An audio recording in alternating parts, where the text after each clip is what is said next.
ప్రజలను మళ్ళీ మగబెట్టేటటువంటి ప్రయత్నం చేస్తా ఉన్నాం. 17 స్థానాలు వచ్చేది అదొక కళ. 17 పార్లమెంట్ స్థానాలు తెలంగాణ నుంచి వచ్చేది లేదు. కేంద్రంలో ఢిల్లీలో కాంగ్రెస్ పార్టీ ప్రభుత్వాన్ని ఏర్పాటు చేసేది లేదు. ఈరోజు దేశంలో కాంగ్రెస్ పార్టీనే ఈరోజు ఎంత దీనావస్థలో ఉందో ప్రతి ఒక్కరికి వాళ్ళకి తెలిసినటువంటి పరిస్థితి. కాంగ్రెస్ పార్టీ వాళ్ళ దేశంలో వాళ్ళ ప్రధానమంత్రి ఎవరో క్యాండిడేట్ ఎవరో కూడా చెప్పలేనటువంటి పరిస్థితిలో ఉన్నటువంటి కాంగ్రెస్ పార్టీ రాహుల్ గాంధీ ప్రధానమంత్రి అవుతారంటే ఎంత పెద్ద మోసాన్ని మళ్ళీ ప్రజలకు చెప్తా ఉన్నాం. సార్ ప్రజలు గ్రహించాలని చెప్పి నేను తెలియజేస్తా ఉన్నా. ఈ రోజు కేంద్రంలో ఢిల్లీలో ఎవరు ఉంటారు, ఢిల్లీలో ఎవరు ప్రభుత్వం ఏర్పాటు చేస్తారంటే భారతీయ జనతా పార్టీ నరేంద్ర మోదీ గారు ఈరోజు ప్రధానమంత్రి అవుతారు. మళ్ళీ ప్రధానమంత్రి నరేంద్ర మోదీ గారి కావాలని ప్రతి ఒక్కరి వల్ల ఎక్కడికి వెళ్ళినా ఎవరు పలకరించినా ఎవరు మాట్లాడినా ఎవరు కదిలించినా ప్రతి నోట ఇదే మాట వస్తా ఉంది. మరి ఈరోజు దేశమంతా నరేంద్ర మోదీ గారి యొక్క నాయకత్వంలో మళ్ళీ 3వసారి అధికారంలోకి భారతీయ జనతా పార్టీ వస్తుంది. మళ్ళీ నరేంద్ర మోదీ గారి దేశానికి ప్రధానమంత్రి అవుతారనేది ఎవరిని అడిగినా, ఏ ఒక్క పత్రిక అడిగినా, ఏ సర్వేలను అడిగినా అందరూ కూడా స్పష్టంగా తెలియజేస్తున్నది మళ్ళీ దేశానికి ప్రధానమంత్రి నరేంద్ర మోదీ గారని. మరి ఈ సందర్భంలో తెలంగాణ రాష్ట్రం నుంచి కూడా ఈ దేశం కోసం, ఈ దేశ ప్రజల కోసం, ఈ దేశం అభివృద్ధి కోసం, ఈ దేశాన్ని ప్రపంచ దేశాల్లోనే అభివృద్ధి చెందినటువంటి దేశంగా మొట్టమొదటి స్థానంలో నిలబెట్టాలని వికసిత్ భారత్ సంకల్పంతో ముందుకు పోతున్నటువంటి నరేంద్ర మోదీ గారు ఇవాళ మహిళల కోసం తీసుకొచ్చినటువంటి పథకాలే గాని, ఉజ్వల గ్యాస్ కనెక్షనే గాని, ప్రతి మహిళకు ఇంట్లో మరుగుదొడ్డే గాని, ముద్రా లోన్లే గాని, అదే విధంగా గరీబ్ కళ్యాణ్ యోజన కింద ప్రతి కుటుంబానికి 5 కిలోల బియ్యం ఉచిత, ప్రతి ఒక్కరికి 5 కిలోల బియ్యం ఉచితమే గాని, బేటీ పడావో బేటీ బచావో అటువంటి కార్యక్రమమే గాని, సుకన్య సమృద్ధి యోజననే గాని, రైతు కిసాన్ సమ్మాన్ నిధే గాని, ప్రతి ఒక్కరికి బ్యాంకులలో జీరో అకౌంట్ ఓపెన్ చేయించడమే గాని, రైతులకు సబ్సిడీ కింద ఎరువులు ఇవ్వడమే గాని, ఇలా చెప్పుకుంటూ పోతే లెక్కలేనటువంటి అభివృద్ధి కార్యక్రమాలు ప్రతి గ్రామ పంచాయతీ దగ్గర నుంచి మొదలుకుంటే ప్రతి గ్రామ పంచాయతీలో జరిగినటువంటి అభివృద్ధి అంతా కూడా నరేంద్ర మోదీ గారి ప్రభుత్వం చేసినటువంటి అభివృద్ధి. ప్రతి మున్సిపాలిటీలో జరిగినటువంటి అభివృద్ధి అంతా కూడా నరేంద్ర మోదీ గారి ప్రభుత్వం చేసినటువంటి అభివృద్ధి. కాబట్టి పాలమూరు ప్రజలందరూ, తెలంగాణ ప్రజలందరూ కూడా ఇక్కడ కూడా తెలంగాణలో కూడా భారతీయ జనతా పార్టీ అత్యధిక స్థానాల్లో ఈరోజు గెలుస్తున్నటువంటి విశ్వాసం ఉంది. ప్రజలంతా గెలిపిస్తారనేటువంటి విశ్వాసం కూడా ఉంది. మోదీ గారు ఇవాళ ఈ దేశ ప్రధానిగా మళ్ళీ అధికారంలో ఉంటారు. కాబట్టి తెలంగాణ అభివృద్ధి జరగాలంటే తెలంగాణ నుంచి అత్యధిక స్థానాలు 12 నుంచి 15 స్థానాలు మరి పార్లమెంట్ స్థానాలను మరి మోదీ గారికి ఇక్కడ నుంచి ఢిల్లీకి మోదీ గారికి బహుమతికి ఇవ్వాలి తెలంగాణ అభివృద్ధి కోసం అని చెప్పి ప్రజలంతా కూడా నిర్ణయం చేసుకుంటారు. అదేవిధంగా పాలమూరు జిల్లా, ఉమ్మడి జిల్లాలో ఉన్నటువంటి 2 నియోజకవర్గాలు, నాగర్ కర్నూలు పార్లమెంట్ గాని, మన మహబూబ్ నగర్ పార్లమెంట్ గాని, ఈ 2 పార్లమెంట్లు కూడా నరేంద్ర మోదీ గారు మళ్ళీ ప్రధాని అవుతారు. ఈ ప్రాంతం అభివృద్ధి చెందాలంటే ఈ 2 స్థానాలు కూడా మరి భారతీయ జనతా పార్టీకి గెలిపించి ఇవ్వాలనేటువంటి ఒక ఆలోచన ప్రతి ఒక్కరిలో, ప్రతి గ్రామంలో, గ్రామాల్లో, మారుమూల గ్రామాల్లో కూడా చర్చ జరుగుతా ఉంది. ఈ ఓటు మోదీ ఓటు, ఈ ఓటు ఢిల్లీకి ఓటు, ఈ ఓటు ఈ దేశం కోసం, ఈ ఓటు దేశంలో ఉన్న పేద ప్రజల అభివృద్ధి కోసం, ఈ ఓటు మన యొక్క భద్రత కోసం, ఈ ఓటు మన దేవాలయాలను కాపాడుకోవడం కోసం, మన ధర్మాన్ని రక్షించుకోవడం కోసం అనేటటువంటి ప్రతి ఒక్క ప్రజల్లో కూడా పెద్ద ఎత్తున చర్చ జరుగుతా ఉంది. కాబట్టి తప్పకుండా పాలమూరు పార్లమెంట్ గాని ప్రజలందరూ గతంలో జరిగినటువంటి 19లో జరిగినటువంటి ఎన్నికల్లో తక్కువ మెజార్టీతో ఆ రోజు నేను ఓడిపోవడం జరిగింది. మరి ఎన్నికల్లో తప్పకుండా విజయాన్ని అందిస్తారని, పెద్ద ఎత్తున 6 గ్యారెంటీల విషయంలో హామీయే గాని, బీఆర్ఎస్ బీజేపీ పొత్తు అనేటువంటి అబద్ధపు ప్రచారమే గాని, భారతీయ జనతా పార్టీ పెద్ద ఎత్తున ఆనాడు బీఆర్ఎస్ పార్టీకి వ్యతిరేకంగా అనేక పోరాటాలు చేశాం. జైలుకి వెళ్ళిన భారతీయ జనతా పార్టీ కార్యకర్తలు నాయకులు పెద్ద ఎత్తున బీఆర్ఎస్ పార్టీకి తీవ్రమైనటువంటి వ్యతిరేకాన్ని తెలంగాణలో నిర్మించింది భారతీయ జనతా పార్టీ. ఆనాడు వాస్తవాలతో ప్రజల ముందుకి భారతీయ జనతా పార్టీ వెళ్ళింది. అబద్ధపు హామీలతో ప్రజల్ని మోసం చేయదలుచుకోకుండా ఏది అధికారంలోకి వస్తే ఏమేమి భారతీయ జనతా పార్టీ ప్రజలకు ఇచ్చినటువంటి హామీలను నెరవేర్చేటువంటి విశ్వాసాన్ని కల్పించినప్పటికీ కూడా వారు చేసినటువంటి ప్రచారాన్ని ప్రజల లోపల బీజేపీ బీఆర్ఎస్ ఒకటే ప్రచారం, 6 గ్యారెంటీలు అమలు చేస్తామనేటువంటి ప్రచారం. ఈ 2 ప్రచారాలను భారతీయ జనతా పార్టీ ప్రజలను నమ్మించగలిగింది, కాంగ్రెస్ పార్టీ ప్రజలను నమ్మించగలిగింది. కాంగ్రెస్ పార్టీ అధికారంలోకి వచ్చింది. ఈ రోజు ఇచ్చినటువంటి హామీలు వాళ్ళు ఈ రోజు ఆర్టీసీ బస్సులో మేము మహిళలకు ఉచిత ప్రయాణం అని చెప్పిన మేము నెరవేర్చినటువంటి ఓ గొప్ప హామీని అమలు చేసామని చెప్పుకుంటా ఉన్నాం. ఈ రోజు గ్రామీణ ప్రాంతాల్లో ఒక గ్రామం నుంచి ఇంకో గ్రామానికి బస్సులే లేనటువంటి పరిస్థితులు. ఏదో పట్టణ ప్రాంతాల్లో ఉన్నటువంటి బస్సుల్లో ఈరోజు మహిళలు ప్రయాణం చేస్తుండవచ్చు, కానీ గ్రామీణ ప్రాంతాల్లో మహిళలకు ఎక్కడ కూడా ప్రయాణ సౌకర్యం పెద్ద ఎత్తున లేదు. మెయిన్ గా ఈ ఊరు నుంచి హైదరాబాద్ కో ఇక్కడ నుంచి అక్కడికో కొన్ని సర్వీసెస్ తప్ప ప్రతి ఒక్కరు కూడా మహిళలు ఇవాళ దాంట్లో లబ్ధిపొందినటువంటి పరిస్థితి లేదు. వాళ్ళు ఇంకోటి ఏం చెప్పిండ్రు, ప్రతి గృహిణికి కూడా 2500 రూపాయలు హామీ ఇచ్చింది. ప్రతి మహిళకు నెలకు 2500 రూపాయలు ప్రతి నెల అందిస్తాము అని చెప్పినటువంటి మాట చెప్పింది. మరి ఇప్పటిదాకా ఎక్కడ కూడా ఏ మహిళకు ఏ ఒక్కరికైనా కూడా 2500 రూపాయలు ఇస్తామనేటువంటి హామీ నెరవేర్చలేదు. రైతులకు 2 లక్షల రూపాయలు రుణమాఫీ చేస్తామని చెప్పిండ్రు. ఇప్పటిదాకా ఏ రైతుకు కూడా రుణమాఫీ అమలు చేయలేదు. 15,000 రూపాయల రైతు బంధు ప్రకటిస్తాం, రైతు బంధు అందజేస్తామన్నారు ప్రతి ఎకరాకి రైతుకి. ఇప్పటిదాకా ఎక్కడ కూడా ఆ రైతు బంధు రైతులకు అందజేయలేదు. కౌలు రైతులకు 12,000 రూపాయలు అందజేస్తామన్నారు సంవత్సరానికి ఎకరాకి. ఇప్పటిదాకా ఏ కౌలు రైతు కూడా ఆ యొక్క సహకారాన్ని అందించినటువంటి పరిస్థితి లేదు. ప్రతి నిరుద్యోగికి 4,000 రూపాయలు నెలకు నిరుద్యోగ వృత్తి అందిస్తామని చెప్పారు. ఇప్పటిదాకా ఎక్కడ కూడా అటువంటి పరిస్థితి లేదు. మరి ఈరోజు 500 రూపాయలకే సిలిండర్ అందిస్తామని చెప్పారు. కేంద్ర ప్రభుత్వం ఇచ్చినటువంటి సబ్సిడీ అనేది పెద్ద ఎత్తున ఉన్నది.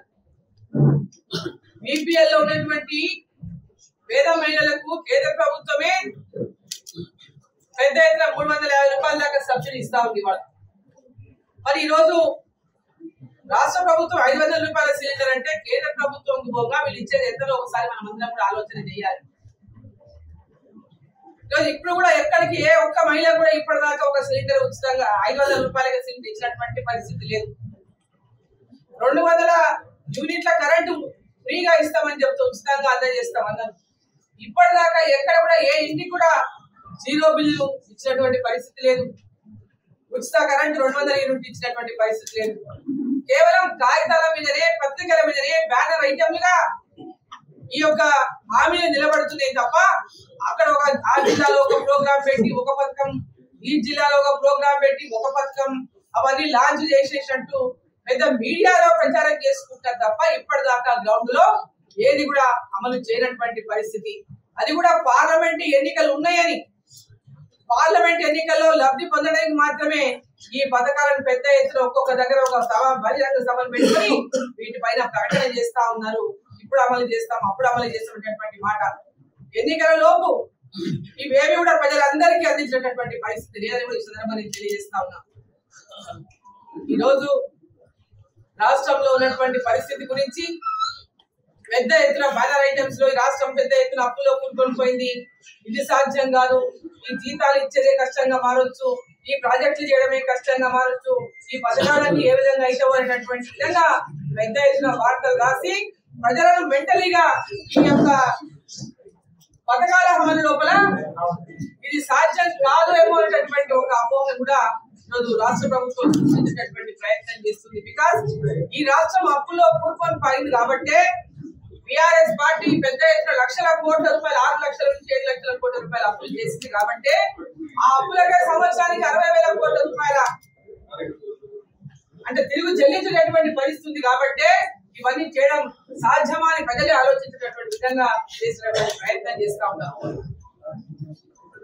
ఇచ్చిన హామీని నిలబెట్టుకోవాల్సినటువంటి బాధ్యత ఈ రాష్ట్ర ప్రభుత్వం పైన ఉంది, అధికారంలోకి వచ్చినటువంటి పార్టీ కాంగ్రెస్ ప్రభుత్వం పైన. ఈ రోజు పార్లమెంట్ ఎన్నికల్లో 17 స్థానాలు పార్లమెంట్ స్థానాలు గెలిపియండి, కేంద్రంలో కాంగ్రెస్ ప్రభుత్వం వస్తుంది, ఈ యొక్క పథకాలన్నీ కూడా అమలు చేస్తాం ఎన్నో సభలలో చెప్పి ఈరోజు ప్రజలను మళ్ళీ మభ్యపెట్టేటటువంటి ప్రయత్నం చేస్తా ఉన్నారు. 17 స్థానాలు వచ్చేది అదొక కళ. 17 పార్లమెంట్ స్థానాలు తెలంగాణ నుంచి వచ్చేది లేదు. కేంద్రంలో ఢిల్లీలో కాంగ్రెస్ పార్టీ ప్రభుత్వాన్ని ఏర్పాటు చేసేది లేదు. ఈరోజు దేశంలో కాంగ్రెస్ పార్టీనే ఈరోజు ఎంత దీనావస్థలో ఉందో ప్రతి ఒక్కరికి వాళ్ళకి తెలిసినటువంటి పరిస్థితి.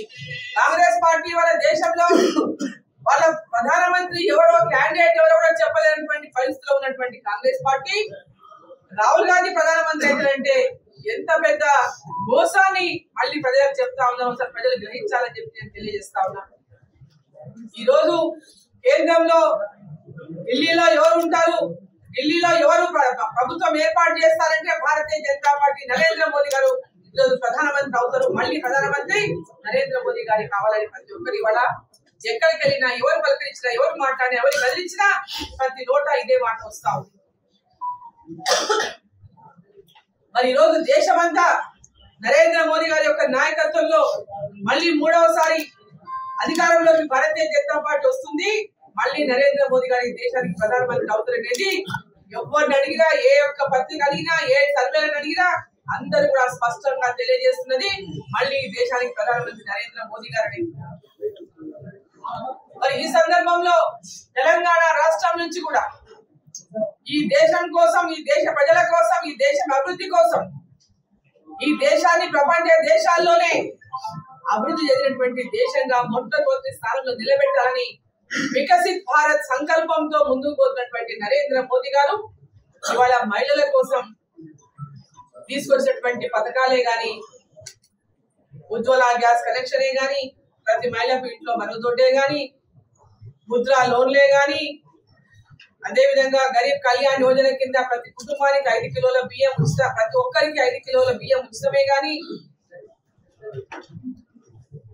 బేటీ పడావో బేటీ బచావో అటువంటి కార్యక్రమమే గాని, సుకన్య సమృద్ధి యోజననే గాని, రైతు కిసాన్ సమ్మాన్ నిధే గాని, ప్రతి ఒక్కరికి బ్యాంకులలో జీరో అకౌంట్ ఓపెన్ చేయించడమే గాని, రైతులకు సబ్సిడీ కింద ఎరువులు ఇవ్వడమే గాని, ఇలా చెప్పుకుంటూ పోతే లెక్కలేనటువంటి అభివృద్ధి కార్యక్రమాలు ప్రతి గ్రామ పంచాయతీ దగ్గర నుంచి మొదలుకుంటే ప్రతి గ్రామ పంచాయతీలో జరిగినటువంటి అభివృద్ధి అంతా కూడా నరేంద్ర మోదీ గారి ప్రభుత్వం చేసినటువంటి అభివృద్ధి.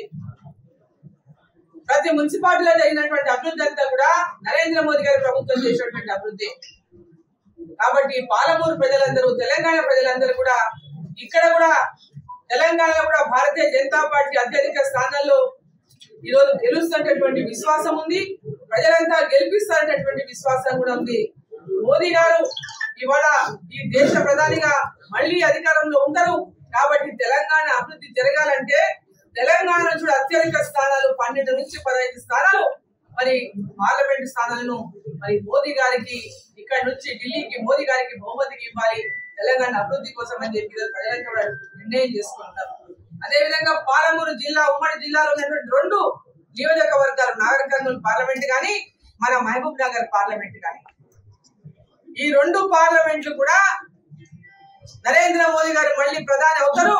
ఈ ప్రాంతం అభివృద్ధి చెందాలంటే ఈ 2 స్థానాలు కూడా మరి భారతీయ జనతా పార్టీకి గెలిపించి ఇవ్వాలనేటువంటి ఒక ఆలోచన ప్రతి ఒక్కరిలో, ప్రతి గ్రామంలో, గ్రామాల్లో, మారుమూల గ్రామాల్లో కూడా చర్చ జరుగుతా ఉంది. ఈ ఓటు మోదీ ఓటు, ఈ ఓటు ఢిల్లీకి ఓటు, ఈ ఓటు ఈ దేశం కోసం, ఈ ఓటు దేశంలో ఉన్న పేద ప్రజల అభివృద్ధి కోసం, ఈ ఓటు మన యొక్క భద్రత కోసం, ఈ ఓటు మన దేవాలయాలను కాపాడుకోవడం కోసం, మన ధర్మాన్ని రక్షించుకోవడం కోసం అనేటటువంటి ప్రతి ఒక్క ప్రజల్లో కూడా పెద్ద ఎత్తున చర్చ జరుగుతా ఉంది. కాబట్టి తప్పకుండా పాలమూరు పార్లమెంట్ కానీ ప్రజలందరూ గతంలో జరిగినటువంటి 19లో జరిగినటువంటి ఎన్నికల్లో తక్కువ మెజార్టీతో ఆ రోజు నేను ఓడిపోవడం జరిగింది. మరి ఈ ఎన్నికల్లో తప్పకుండా విజయాన్ని అందిస్తారని ఈనాటి మీడియా సమావేశంలో నాతో పాటు పాల్గొంటున్నటువంటి జిల్లా అధ్యక్షులు శ్రీనివాస్ రెడ్డి గారు, మాజీ అధ్యక్షురాలు రాష్ట్ర కార్యవర్గ సభ్యులు అమ్మలి రెడ్డి గారు, ప్రముఖ రాష్ట్ర కార్యవర్గ సభ్యుడు బాలరాజు గారు, అసెంబ్లీ ఎన్నికల్లో మహబూబ్నగర్ అసెంబ్లీ తరఫున పోటీ చేసినటువంటి రెడ్డి గారు, పవన్ కుమార్ గారు, అదేవిధంగా రెడ్డి గారు, ప్రశాంత్ రెడ్డి గారు, మానరంగారెడ్డి గారు, జయశ్రీ గారు, సత్యం గారు,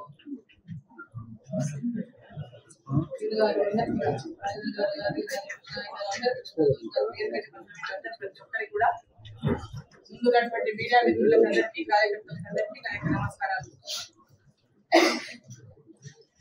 మొట్టమొదటిగా నిన్న భారతీయ జనతా పార్టీ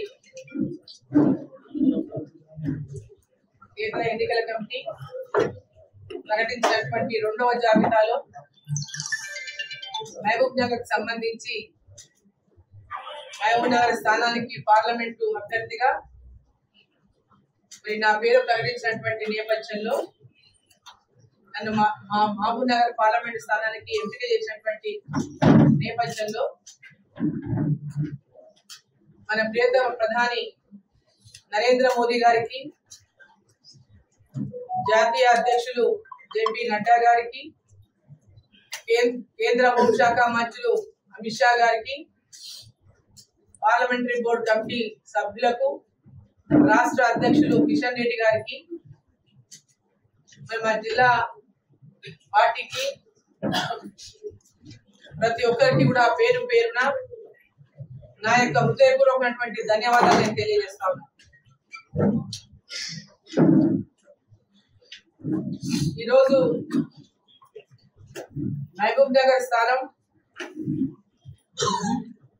గత ఎన్నికల్లో తక్కువ మెజార్టీతో భారతీయ జనతా పార్టీ మరి పోయిన ఎన్నికల్లో ఓడిపోవడం జరిగింది. నేనే ఆనాడు అభ్యర్థిని. ఆ రోజు కూడా కాంగ్రెస్ పార్టీ, బీఆర్ఎస్ పార్టీ ఇప్పుడు పోటీ చేస్తున్నటువంటి అభ్యర్థులు ఆయా పార్టీల నుంచి ఆ రోజు పోటీ చేసిండ్రు. ఆ రోజు బీఆర్ఎస్ పార్టీ అధికారంలో ఉంది, ఈ రోజు కాంగ్రెస్ పార్టీ అధికారంలో ఉంది. ఆ రోజు బీఆర్ఎస్ పార్టీ అధికారంలో ఉన్ననాడు 7 అసెంబ్లీ స్థానాలు, బీఆర్ఎస్ పార్టీ ఎమ్మెల్యేలు 50,000కు పైగా, ఒక్కొక్క ఎమ్మెల్యే 50,000 నుంచి 60,000 పైగా మెజార్టీతో గెలుపొందింది. ఆ తర్వాత జరిగినటువంటి పార్లమెంట్ ఎన్నికల్లో 2019 మార్చిలో నేను భారతీయ జనతా పార్టీలో చేరడం జరిగింది.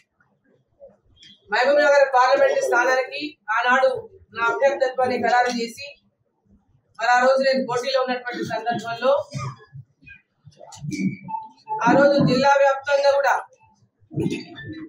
నరేంద్ర మోదీ గారి మీదటువంటి విశ్వాసంతో జిల్లాలో అందరికీ కూడా పరిచయం ఉన్నటువంటి వ్యక్తిగా నా అభ్యర్థిత్వం అయితేనేమి, మోదీ గారి యొక్క నాయకత్వం అయితేనేమి, ఆ రోజు 3,33,353 ఓట్లతో 2వ స్థానంలో భారతీయ జనతా పార్టీ నిలవడం జరిగింది.